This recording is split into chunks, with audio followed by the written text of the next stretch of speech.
Welcome to another Maine SBDC webinar. My name is Kelsey Reardon, and I am with the state team hosted by the University of Southern Maine, right in Portland. And today we have another USM business advisor, Christina Oddleifson. So Tina is going to be helping us with part 2 of Are You Ready to Be a Small Business Owner series. So we did part 1, which was more about personal readiness last month. And now we're going to talk about your business readiness. She also put together 2 really great blogs that are on our website if you haven't read those.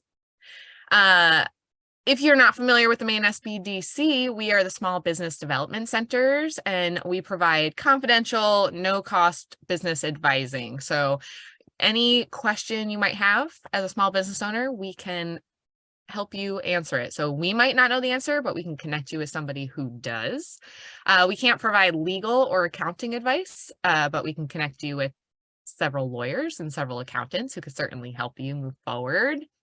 If you're not set up with a business advisor, there's a very easy request advising button on our website, and that is the fastest way to get into our system. We have centers throughout the state and then advisors in each center, so we will generally connect you with the closest business advisor to you geographically, but we are still doing much of our advising in this Zoom world. So lots of our advisors have very specific industry experience, so you may connect with somebody who has your experience. So Tina was a B&B owner. So if you're in hospitality, Tina might be exactly who you want to talk to. We have lots of different experiences across the team, so we're sure that somebody will be able to answer your questions. If you have any questions today during the presentation, go ahead and stick those in the chat below. Also, if you have any questions later on, you can respond to any email you've gotten from me, and it'll end up in the same place. But I'll send out a follow-up email this afternoon that will include the slides and any other resources we touch on, as well as a link to the recording. So we will have all of our contact information and request advising in there. So you can contact me, Tina, or the state office, however you need to. Otherwise, I think we're ready to get started. So I'll pass it over to Tina. Thank you, Kelsey, for the introduction, and welcome everyone. As Kelsey said, I am a small business advisor with the SBDC. I sit on the Portland campus of USM, and I cover Cumberland County and parts of York County. And I also work with other advisors throughout the state if they need help in particular areas. As Kelsey said, my background is that I owned a restaurant and an inn for 12 years with my husband, who is a chef. And before that, I was in the business side of nonprofit organizations, some large ones where I was the director of finance and HR, and I also did marketing and fundraising for those organizations. And before that, I went and got an MBA, which really was just a way to learn some fancy terminology. And I have to tell you that it wasn't until I actually owned my own small business that the concepts really took hold. So owning a small business is a constant learning adventure, which can be incredibly satisfying and fulfilling and also challenging. So as Kelsey said, we are here to talk about whether you are ready to be a small business owner, and we're going to be focusing specifically on business readiness and whether your idea is ready for the marketplace. As she also mentioned, this is connected to another webinar that is on our YouTube channel, and I would really encourage you to take a look at that. In that webinar, we talked about the importance of having a mission because you need to keep motivated when times are tough. We talked about the characteristics that successful entrepreneurs often share and how you might stack up to that. We also discussed the importance of having industry experience and some business skills, but if you don't or lacking in either of those areas, there's strategies that you can follow to get that experience. We discussed how startups are funded and also looked at the importance of understanding the impact on your personal finance. And finally, we finished with talking about the impact of owning a small business on your personal life and the importance of having a support system. And I would say that all of those topics are just as important as the topics that we're going to be talking about today, which is whether your idea is the right fit for the marketplace. Something that as an advisor, I often see is when someone first signs up for time to meet with me, they come prepared with lots of technical questions like, how do I set up an LLC? Or what permits and licenses do I need? Or how do I pay taxes? And those are all incredibly important questions that you do need to know the answers to, but it's really putting the cart before the horse, because that should be the end of your business investigation or planning process. And too many people jump in with those technical things and set up their LLCs, without actually putting the thought into whether this is going to be right for you and right for the marketplace. The reason that that's important is, unfortunately, there's some kind of daunting statistics when it comes to small business ownership. And the first is that almost 20% of US small businesses fail in their first year, and then 50% fail by year 5. There's a lot that you can do to make sure that you end up in the 50% that are sustainable businesses. And it doesn't mean that you're going to be guaranteed of success, but there is a lot of groundwork that you can lay in order to at least hopefully get into that 50%. The way I like to think about it is, if you are in a marathon, think of the Boston Marathon, a huge marathon. The runners that are most prepared and have, the best times are at the front of that pack, and the people with less experience are at the back of that pack. By doing this groundwork, you're going to be towards the front of the pack and not spending a lot of your time trying to figure things out on the fly after you open your business. The other thing I wanted to mention is that of the businesses who did survive past year 5, 70% of them had a business mentor. So that's like an SBDC advisor, a SCORE advisor, Women's Business Center advisor.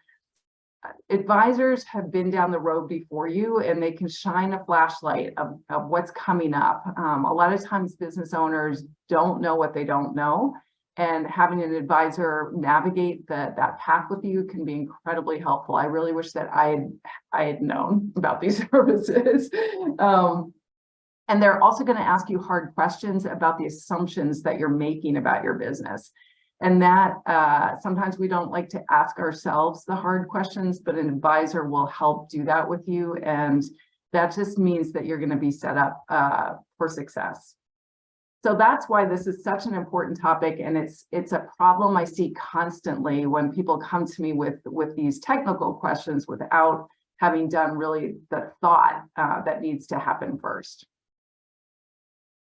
So before we talk about how you set yourself up for success, we really need to understand why it is that there's a lot of failure. And the reasons on this screen are all reasons that you're going to find out there about why businesses fail. The ones that are in larger font are typically the ones at the top of that list. So lack of demand, and related to that is poor market research. If you don't have a product or service that the market wants, then you're not going to be able to make many sales, right? It seems kind of obvious, but a lot of people do not do that research to really check the assumption. They start businesses with the idea that this is something that they need, without determining if there's a large enough market of other people that need that thing. The second major area is due to financial management. Number one being running out of cash.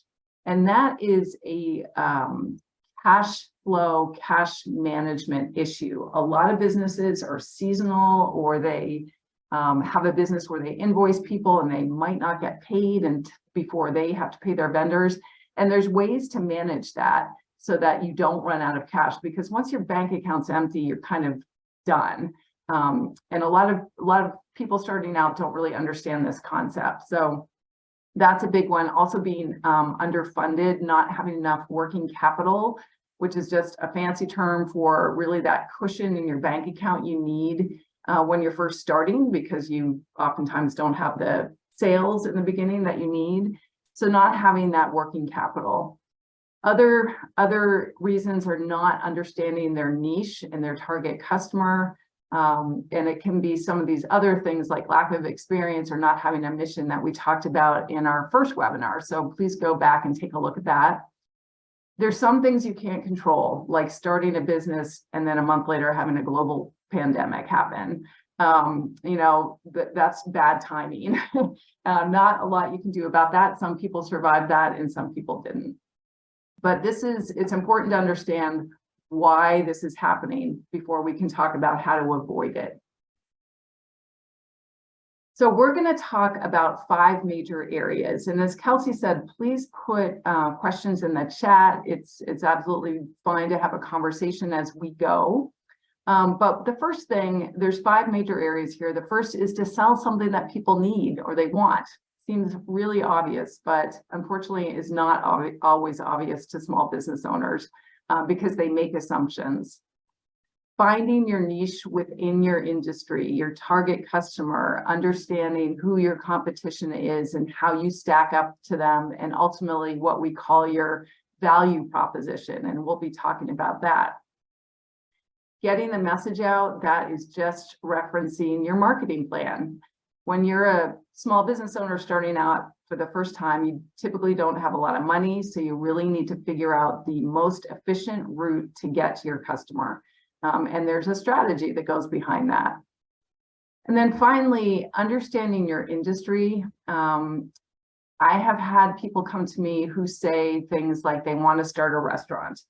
And that's great, but they don't have a lot of knowledge of what the major cost drivers are and what the major revenue streams can be, and the importance of understanding the gross margin and the net profit margin in that specific industry. And we'll be talking about that in more detail later. And then finally, making sure that your own numbers are going to work. And what this refers to is doing some financial projections. And this is something that an SBDC advisor can help you with. It's not something you just do when you have to make an application to a bank. This is an exercise you want to go through to really test your assumptions, take a look at what you might possibly make in revenue, what the costs are going to be, and how much profit you're going to make in that first year, so that you can ask yourself, is it going to be worth it? So that's what we're going to focus on. And we're just going to walk through each of these. So this is the hard question. Is your business really needed? Obviously, if your product or service isn't needed, nobody's gonna give you money. And it's all about the customers. So we often talk to our clients about the fact that every successful business needs to solve a problem in the marketplace. And I'm not a huge fan of the word problem, because I think that there's some businesses where we don't think of it as a problem that's getting solved. For example, going to a restaurant, is that a problem? What problem are you solving in the marketplace? So another way to think about it is it's filling a need, it's filling a need for other people, not just you as the business owner. And my example here is many years ago, I lived in a small community, bedroom community of a large city. It had a lot of professional people in it. Wasn't particularly interesting place. And one day, on a very prime location on Main Street, a store was opened up by a young woman, probably in her 20s. And she was selling crystals and Indian print clothing and incense, and that kind of a store. And my first reaction when I saw this was like, oh my gosh, is this going to work in this town? And unfortunately, within 2 months, she was gone because she probably couldn't make her rent. And it's not that she didn't have a good idea, and she probably was really excited about these products for herself, but she didn't test her assumptions about where she was. And in this town, there wasn't really a college population. There wasn't a particularly large arts community. So she really hadn't thought through, and she was limiting herself to a very specific geographic area. So believe it or not, people sometimes don't go through some very basic questioning about their business.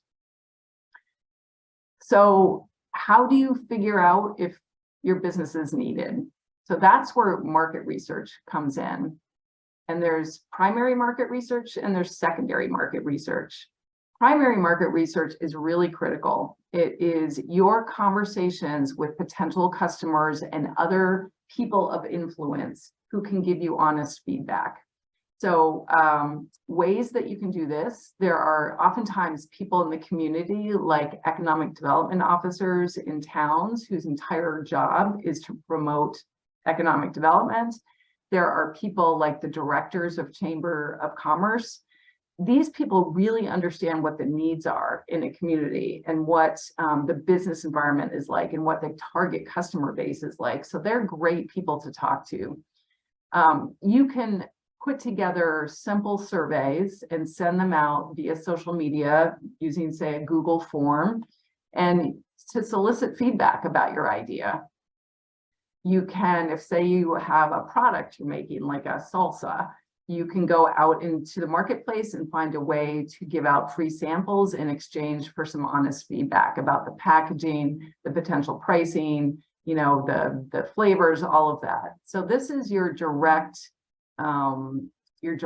primary research. There's also secondary market research, which is research that's been done by other people. And that research is things like trade organizations, industry information, economic development reports. Here in Maine, you can find some Maine-specific information, like the Maine Tourism Association does a report every year of the people who come to Maine and what they spend their time on and where they spend their money. There are the Department of Transportation has reports on specific locations and how much traffic goes by that location. So there's all kinds of data out there. A lot of this you can do yourself. But at the SBDC, we have some great tools. We have some databases that we as advisors have access to and can generate industry reports right away to help you understand what trends are happening in your industry. If there's some changes happening that you might want to, you know, capture the market. For example, I've recently been working with some builders, people who wanted to start construction companies. And one of the big trends out there right now is that people, especially in Maine, are aging in place and they're retrofitting their homes to make them more handicap accessible. So those are the kinds of things you want to understand what's happening in the market so that you can capture, you know, important information. So there's lots of online sources. There's also a fabulous resource at the Portland Public Library. They have a business research section and an actual business research librarian. So if you go in there and talk to them, they will help you understand all of the information that you could get access to. And you can also access many of those databases that they have online. So if you don't necessarily, you know, live directly in Portland, you can then access some of that data. We also have another source, which is as part of the national ASBDC network, we're able to order market research for our clients. And it actually is done through a partnership with the University of Texas. And the good folks down there assign someone to the order, and they generate all kinds of information, both local and national information about your market and your product. So that's so critical. So is your business really needed? Hard question, but a fundamental question when it comes to whether you're going to succeed. So the next part to really think through is what is your niche? And when we talk about a niche, if you think that your business is going to be all things to all people, then it's going to be nothing to nobody, because you do need to really figure out who your customer is and for your particular product or service. And a great example of that is coffee. Dunkin' Donuts, Starbucks, and local roaster of your choice, they all serve coffee and usually some pastries. They are completely different businesses. They serve completely different markets. The experience inside their stores and their branding, very different. They have different values, price points, and products, even though they all serve coffee. So that's kind of what I'm talking about, is within your niche, what is, where are you going to be? Are you going to be the Dunkin' or the Starbucks?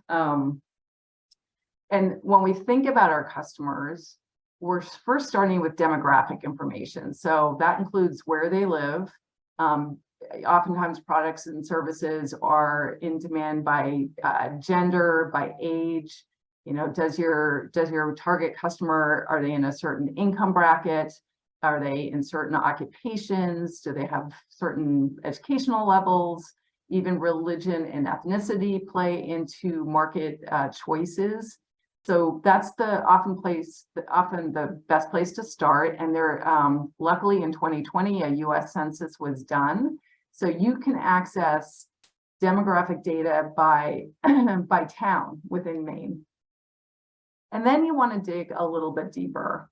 And that's where we get into the idea of psychographics. And psychographics gets into things like personalities, lifestyles, values, interests, and opinions of your target customer.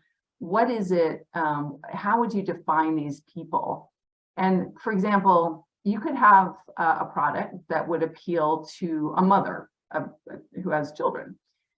There's mothers who may have a lifestyle where they're a single mom, they are working full time, they need to put food on the table quickly. That may be very different than the mom who isn't working full time, who perhaps lives in a more rural area and has the value of environmental sustainability, and that's more important to her.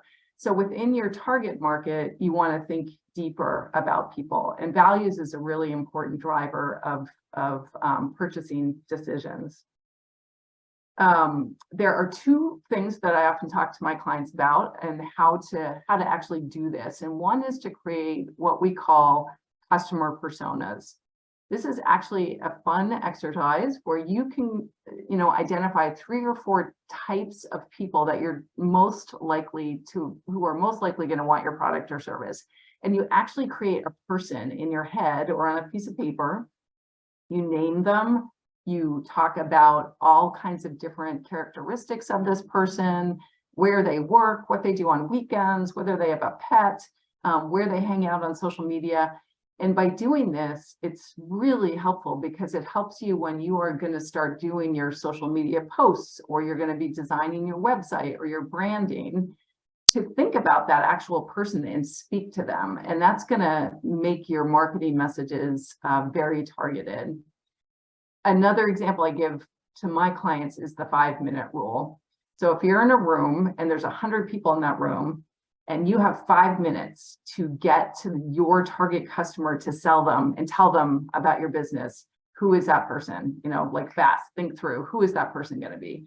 And that is another way to kind of think through, okay, maybe a lot of people would buy my product, but I just have a few minutes to get to the people that I know are most likely to buy my product or service. And similarly, once you figure this out, you want to make sure there's a large enough group of these people in your target area, whether it's an online United States or whether it's just one town or 2 towns that are going to sustain your business. And again, you can get that information through census data. Trade publications tell you a lot about what's happening in the market and who the customers are. So it's really all about research. That's your customer niche. The next one is understanding who your competition is. I'm always amazed when I talk to some people that they have not even thought about competition when they open a business. And this is really important because you need to understand how you're going to stack up to them and how you're going to compete with them. And when we talk about competition, it's not always the person who's selling sushi. If you're a sushi business, your competition can be much broader than that. So for example, say you want to open a kayak rental business and there's no other kayak rental businesses around. That's good. That's definitely helpful. But it's important to understand that what you're really competing for is people's recreational time, and that there's other options out there. So if you have a family that's visiting Maine and they have the option of going on a whale watch or going on renting kayaks or taking a hike, you want to be speaking to them about why your business is going to be the best choice. So when you research your competition, and thankfully these days it's pretty simple to research competition. You can go to their websites, you can be a customer of them and learn what it's like to be a customer of them. Certainly online reviews, I mean, they're everywhere. So you can go and see if there's certain trends that you're hearing about your competition. You absolutely go to their website and really think through the messaging that they're using and their branding and who they're trying to reach. Because this is really an important piece of how you are going to stack up, which is what we call either your unique selling proposition or your value proposition, how you differentiate, or I like to think about it as your elevator pitch. If you're in an elevator with some people and you, again, just have a few minutes to explain why they should buy from you and not your competition, this is your chance to articulate that. And every person in your business, whether it's just you or you and employees, that should be rolling off your tongue. Why am I different in the marketplace? And when we talk about differentiation, we're talking about things like location. You know, maybe you're in a better location, it's more accessible. It can be on price. It's often on quality, on the level of service, and even the values of your business. And a lot of small businesses make the mistake of thinking that people only care about price. And that is a big mistake, because you as a small business typically in the beginning often can't compete on price. You know, if you're selling something that's also sold at a very large store, they may have been in business longer than you and have more efficiencies than you do. So you want to think about how you're going to be different, and it can be absolutely the level of service that you offer. It can be the values that you're projecting into the marketplace. So don't make the mistake it's all about price.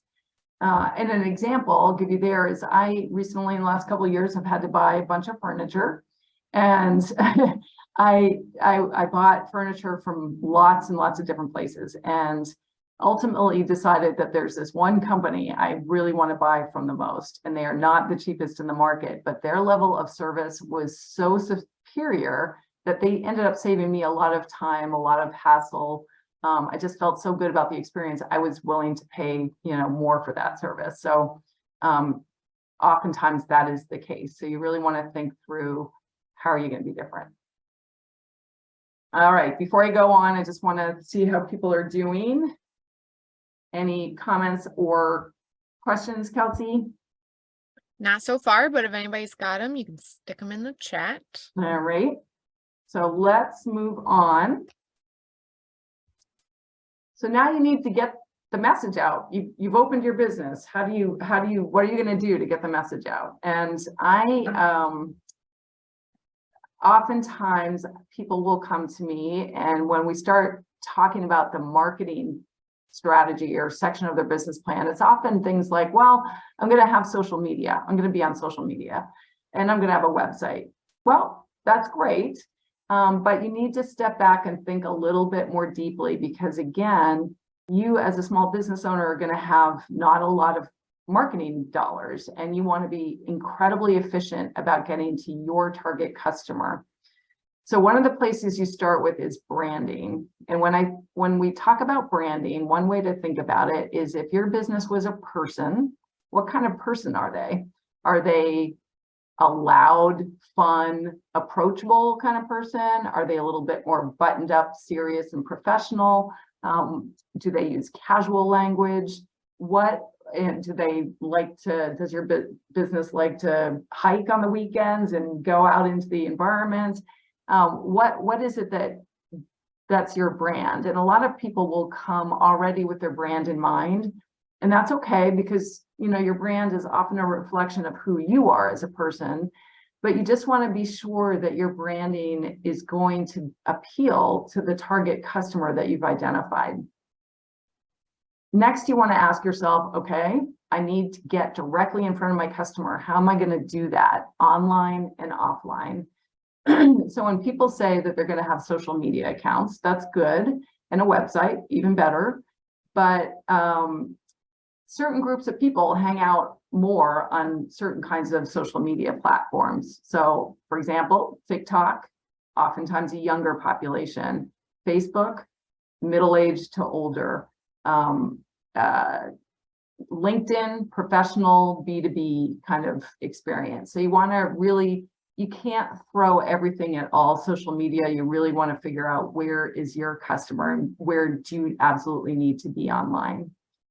And then offline is also, you know, we live in this world where we're always online, and certainly the pandemic forced a lot of businesses to go online, but people are still offline, and you want to think through, where does my target customer hang out, and how can I reach them? And one of the ways you can do that is think through what other businesses share that same target customer but are not direct competition. So for an example, I owned an inn and restaurant, and we often had weddings on our property, and we provided the food and the rooms, but we didn't provide wedding services. I didn't coordinate photographers and flowers and officiants and you know, hairstylists and all that. But what I did was I kept a list of preferred vendors, and those people got those jobs because I had already filtered through people I knew were good to work with. And that's what you want to think about. What are the businesses that you can go introduce yourself to and talk to and form a relationship with? And that's, you know, oftentimes the best way to do that is actually in person, especially here in Maine. But you can also use the phone. You can start with an email, but just really strategize about the people where your target customer also does business, and if they're not a competitor. And finally, when you are thinking about your marketing strategy, what are you actually going to say to people? So what are you going to put in that social media post? What are you going to write on your website? And that also has to appeal to your target customer. And again, every post should actually appeal to one of your customer personas, or so say that it's that single mother with the kids. You want to write a post that's going to be like, oh my gosh, I see that post, that your service is going to solve my problem. So you're speaking directly to them, and every post that you create can choose a different persona. But if you're going to just throw stuff out there in the universe and have it be really general, it's just nothing's going to stick. So that's kind of marketing 101. And the last two that we're going to talk about have to do more with money. And the first is understanding your industry. So I think I brought up the example earlier of a restaurant. So restaurants, I'll have people come to me and say they want to open a restaurant. And then we start getting into conversations about what they need to take home and pay, you know, what they really need to have in order to support themselves. And then we start looking at what the average net profit margin is in the restaurant industry. And it's actually very low. It's 5%. So that means somewhere between 5 and 7%. That means for every dollar that comes in sales, you're going to keep 5 cents of that. So you want to work backwards and ask yourself, okay, if I need $2 million in sales in order to bring the salary home that I need, is it realistic with what I'm thinking about, the space that I'm thinking about, the menu that I'm thinking about? And the other side of this is understanding what the major cost drivers are in your industry and how businesses typically manage them. So for example, one of the reasons the restaurant industry has such low margins is because the cost of labor and ingredients is very high. And you either are, you know, succeed or you fail in this industry based on your ability to manage those two major costs. And that means constantly looking at your numbers and constantly reevaluating your pricing, because if those things are going up, you need to increase your prices. So really understanding how your industry works is very critical, and especially, you know, understanding gross and net profit margins. And that's something that the SBDC can help you with. We do have access to a database that helps us look at the averages in certain industries So if you come to us with a business plan that says you're going to make twice the industry average, that's where we're going to push back and say, why? Why is that? Are you just making assumptions, or do you have an incredible strategy to double, average profits? So understanding your industry. And then finally, looking at your own numbers. So this is, most of our clients, I would say, most people get into business not because they're accountants or finance people, but unfortunately, numbers are the language of business, and understanding how your numbers stack up and what they're saying is really important. So this is what we do here is we develop something called financial projections, and it's just really a fancy term for a budget. It's a budget that is budgeting out by month what you think you're going to bring in revenue, and budgeting out by month what you think you're going to have go out in expenses. And if you ever plan to get a loan or equity, then you need to have financial projections. But even if you don't, it's really important to do this for your own sake, so that you can look at money coming in and out of your bank account every month and what it's saying to you. Obviously, it's a guess for a startup. You don't know exactly, but you will know certain parameters. You'll know what your prices are generally going to be. You're going to know how many hours you're going to be open. You're going to know what the size of your space might be, or how many staff you might have.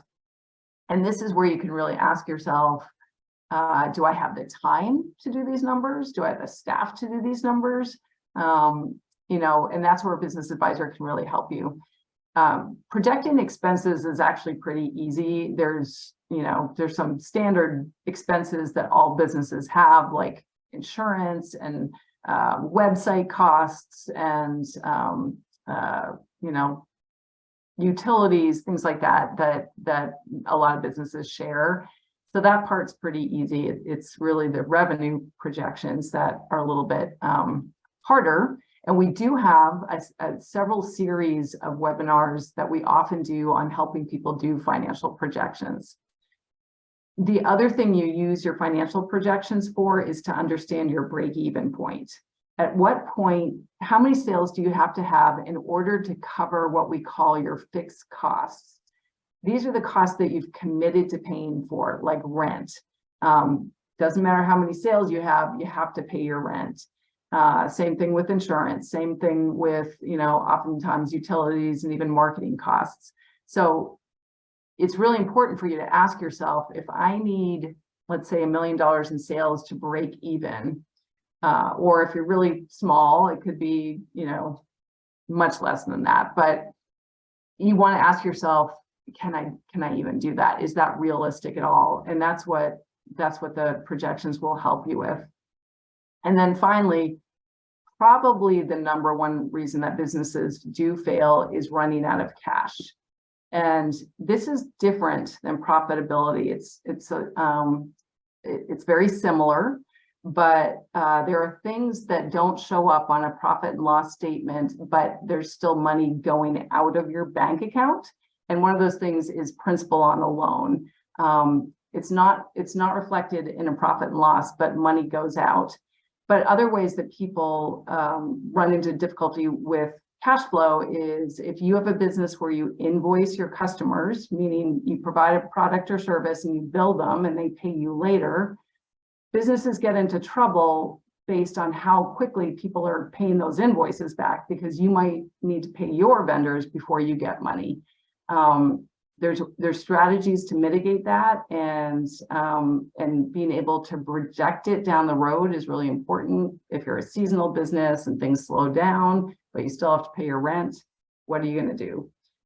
So those are things that a SBDC advisor can help you with.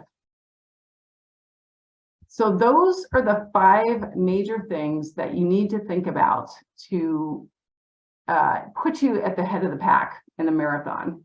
And just as a recap here,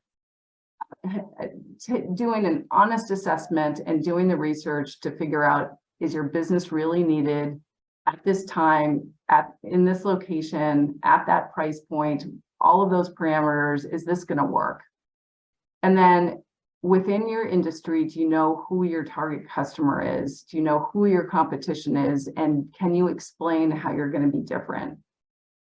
Having a detailed marketing plan that gets into a much more almost monthly strategy about what you're going to do with social media and your website and other offline marketing activities is critical. Really understanding how your industry works and what you need to control in order to be profitable, and whether your plan in general is going to work. That's really it. And believe it or not, I just walked you through a business plan. Little sneaky, because when a lot of people, when they hear the word business plan, they run for the hills. And it doesn't have to be a big document. It doesn't have to be a document that you write and then put on a shelf. And it doesn't even need to be a document. It just needs to be a thought process that you're going through, and research to back up your assumptions, to put you in that hopefully that sustainable 5-year and beyond kind of business. There are resources to help you, as we've mentioned, at the SBDC. We have e-courses that you can take on all kinds of different topics. We have all kinds of pre-recorded and live webinars like this one that you can go back to and review multiple times on every topic you can imagine. I'm also listing this resource from our partner organization, SCORE. They have something called the Startup Roadmap, and there's a bunch of different resources in that roadmap that starts with assessing your personal readiness and then kind of going through this process of assessing your business readiness. So I'd really encourage you to take a look at that. And we're going to be sharing these slides. I'm really passionate about this because I do see so many people put the cart before the horse and ask me about how to set up an LLC as their very first question, or what permits they need. And my heart always sinks a little bit when somebody comes to me and they haven't really thought through these such fundamental questions. And we really want to see you guys be in that 50% that is sustainable over time. So that's the presentation, guys. If there are questions, put them up there. If you have specific questions, or you'd rather not talk about your particular business with anyone yet, you can always sign up for advising just to speak one-on-one with an advisor. And like I said, we've all been down this road before. We are, no question is a stupid question, because everybody is learning. There's a lot, that you probably don't know, and that's completely normal. So we're happy to help there. Awesome. Well, thank you very much, Tina. Thank you everyone for joining. TJ, I think I just sent you an email so you can get all connected with your local SBDC. So this is great. Got a thumbs up. Good job, everybody. All right. Well, have a good day, everyone. And give us a call if you're thinking of being a business owner. Definitely. Well, thank you, everyone. We'll see you at the next one.